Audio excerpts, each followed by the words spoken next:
नमस्कार, प्रणाम। हम चंपारण न्यूज़ से पांडे बाबा।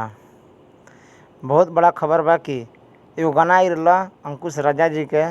गाना का नाम रहला रसोई में कौन था। ये गाना के रिलीज होते होते गाना व्यू तो अच्छा रिस्पॉन्स कैले बा, 2 मिलियन भी पार कर चुकल बा।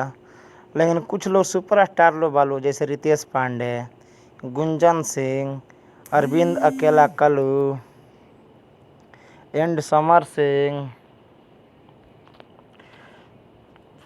उनका अलावा 4 गो दिग्गज सुपरस्टार सिंगर लोग ये गाना के गौले वालो एक एगो गाना के कार हुआ सबन से हम एगो बात पूछ सकता नहीं कि वो गाना के 5 आदमी के काहे गौलस।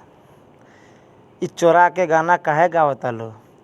अगर अपना में दम नहीं है, अपना में क्षमता नहीं है, दूसरा के चोरी मत करे लो। आवाज़ में दम बता कर मतलब का भइल कि कोई ये गीत चोरा के गा देम। अरे जब नाम थोड़ा सा हो गई बा तो चोरा के मत गाई। छोट मोट सिंगर के भी ध्यान दी। अंकुश राजा मानता नहीं, आज सुपरस्टार बालो दोनों भाई मिल के गावे ला लो। लेकिन अगर मतलब तो ये ना भइल कि सुपरस्टार के गाना सुपरस्टार लोग चोरावे लो, छोट मोट सिंगर के भी गाना स्टार लोग चोराए गा देला लो। अच्छा काम नहीं है भैया सबन। अगर रुआ सबन के न्यूज़ अच्छा लगा था तो रुआ सबन जरूर कमेंट में बताएम कि रुआ सबन के कैसन लागल। जय हो, जय भोजपुरिया समाज। आप सब